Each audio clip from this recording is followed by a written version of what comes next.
Hi, I'm Maria Thea Harris-Silvella, Sews on social media. Welcome back to Sew Over 50 podcast on Sew Organised Style. Grab a cuppa and relax with us.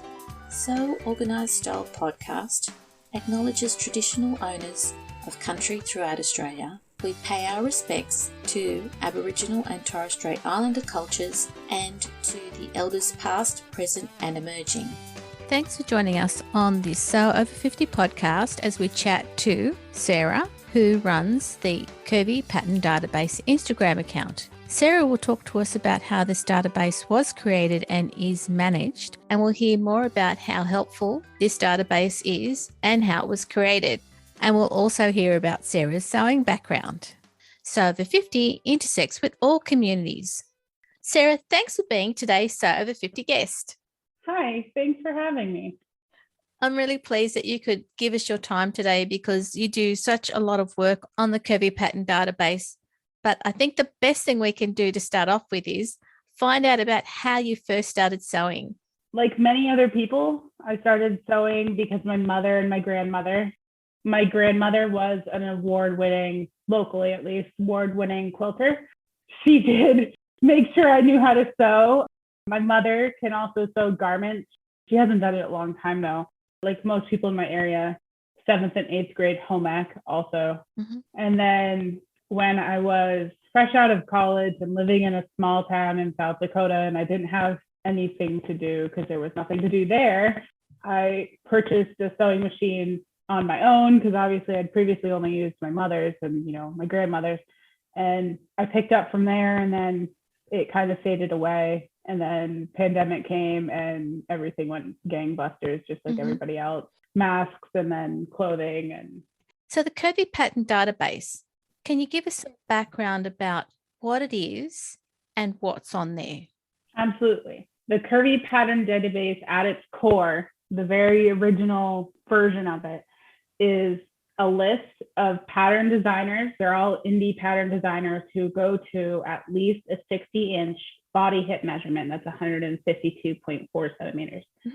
And if a pattern designer sells patterns or are free, but they're regularly available in some internet medium and goes to at least the 60-inch requirement, they can be included on the database.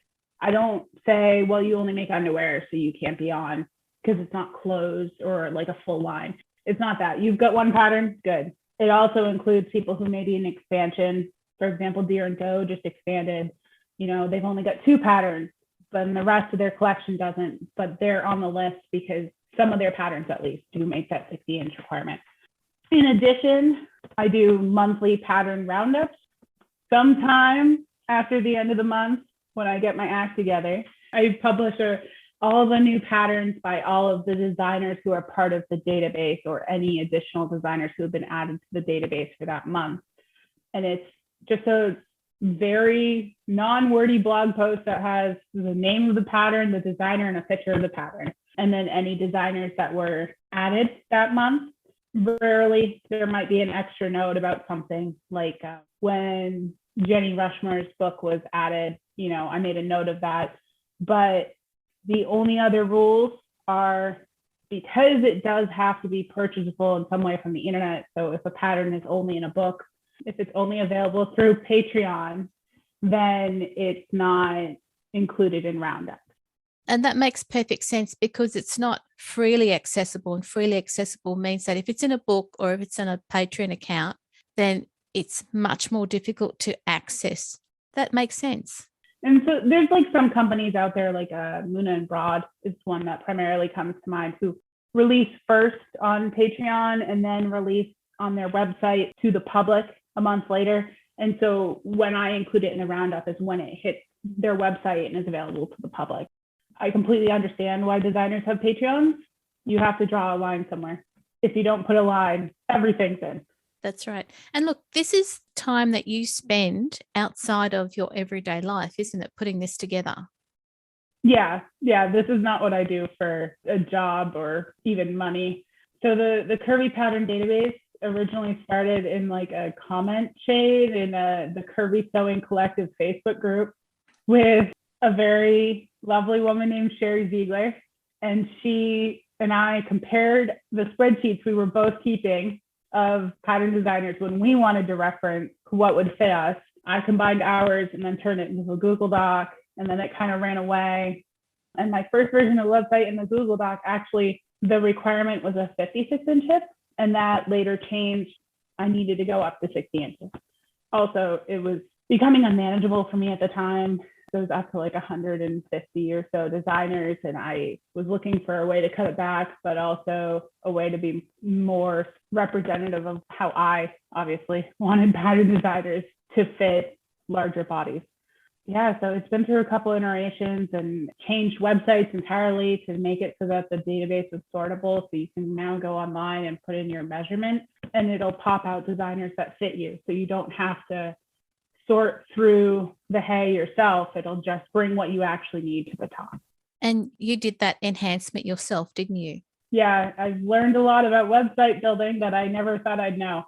Unfortunately, what I want is not something that WebEx or Squarespace makes ready-built websites has laying around. I had to learn a lot more than I thought I was really getting myself into when I started. It turned out to be manageable, but I did spend probably a solid 3 months building it. And I have a lovely group of friends that like to call themselves my board of directors, who were the testers. And every time I was like, oh, you need to go look at this, I'd open the website up for, general traffic, and they'd go try and fix it or break it or tell me what they liked or what they didn't like. And that was really helpful. So 3 months of work with a group of people for a database that is searchable for the sewing community to use for free. That's really great. That's such a big piece of work you've done for the community, Sarah. Thank you. You're welcome. No, it's been really nice. And it gives me a little hobby, and, days you don't feel like getting off the couch, because my sewing room's in the basement. If I don't feel like going downstairs to sew, or, I just feel like vegging in front of the TV, maybe I'll do some more work on the website. Or I do have hopes for additional features, but they take a lot of time, and I just haven't done it yet. We'll get there someday. The thing I think listeners are hearing is the amount of work that you're putting into this, not just for yourself, but for others to use, because you want to have this database available for people so that they can find patterns they can then purchase and make, and it will fit them. Correct. Yeah. My whole goal was, I have this spreadsheet, and I think everyone should be able to have a spreadsheet. And I understand that for me, I love spreadsheets. I go to my day job, I play in spreadsheets all day. I do other things that actually work with fish, but a lot of our business is very centered around operating off of Excel. And I wanted to make my spreadsheet be a thing that other people could use, because why not? Right? Why not? If I'm going through to save it all for myself, then someone else could probably utilize this as well. Yeah. And obviously they are. That's really great. Yeah. It's really lovely to see that you've got both imperial and metric measurements on the database. That was actually a request from somebody in the first iteration of the website. I'd probably only existed for like a month or two as an actual website. And someone's like, it would be helpful if this was an imperial. And I was like, okay. Back to the miracle of spreadsheets, is it's actually really easy for me. I do everything in imperial, so in inches, and then I have a separate sheet that auto-populates as metric with the conversions, and it just updates itself, and I don't have to worry about it. I only have to enter once, and it fills in the other side. It's the easiest thing I could maintain, honestly. It was a very easy thing that I probably should have realized to do in the first place, but I don't think in centimeters very often. You took the feedback and you built it in. So that's really great for everybody. I do know there are some people, particularly in the sewing community, who actually prefer to look at their measurements and the opposite measurement. So if my standard is imperial inches, then they prefer to talk about their measurements in centimeters, so that it makes the number less loaded, more neutral. And I think that can also help with people who look at their numbers that way, their measurements that way. So can you say that again? Oh, so there are some members of the sewing community who prefer to measure their bodies in centimeters if their standard unit is inches. So for me, As I'm American, my standard unit would be inches. Yep. They prefer to measure their body in centimeters so that the number has less feeling to them. Oh, okay. So that the number is more neutral. And so having both charts also helps people who prefer to look at their numbers in the opposite unit of measurement. Maybe they're not comfortable with their body. Yeah. Maybe they just prefer centimeters, and it just allows them to have that freedom. And like I said, obviously there's a lot of people outside of America and Canada who are really the only inch users. And that's also incredibly helpful for them to have centimeters available. Yeah, it takes that emotion out of it. Yeah, absolutely. It takes the emotion out of it. And it's actually, I know Jenny Rushmore really pushes that if your measurements make you feel emotional, to try doing it in the opposite unit of measure than what you become accustomed to. Okay. Thank you for explaining that to me. In the roundups that you do, so you said that you do the roundups when you have time after the month ends. Yeah. Do people also let you know when they've put out new patterns or when they've resized patterns? Do they come to you, or do you have to do this work yourself? There are a couple of pattern designers, and I do mean like a few, less than 5, who let me know and make sure to let me know. And considering the database is over 120, I'd say that's a pretty low proportion that makes sure that I know. When I do the roundups, mostly it's just me scrolling through their Instagram, looking at all of their websites, sorting by new and going, oh yeah, that one wasn't there last time, and finding what has changed in the past month and what they've been promoting and what's out there. Sew Over 50 supports all of your database work, and we'd love to see sewers use the hashtag sewingcpd more often to show their support of your work too, Sarah. Thank you. There's always the possibility that I'm missing some. I don't guarantee that I caught every single one that ever happened in the past month. There's also the possibility that I included one that was released the month or two before. Yep. It happens. But generally, scrolling through Instagram and searching their websites, occasionally having to go through their Facebook pages and posts, I can cover pretty much everything. But no, they mostly don't let me know, which is unfortunate, but I also understand. Do you get a high volume of people having a look at the database? I have about 1,000 to 1,500 unique visitors a month. I don't worry too much, right? If you want to look at it, you'll find it. If you don't, it's okay. I know the most trafficked day of the month is the day that I release a roundup, which makes sense. You may need to go see the designer database once a month, and it may be a random Tuesday. But on the day that I release the roundup, I post to Instagram. I post usually to Facebook in the Curvy Sewing Collective Facebook group. And if you're an email subscriber, I have it set up that it'll go straight to your email as well if you choose that. So that's usually when people view things the most. There's a solid 1,000 to 1,500 a month. It varies, but.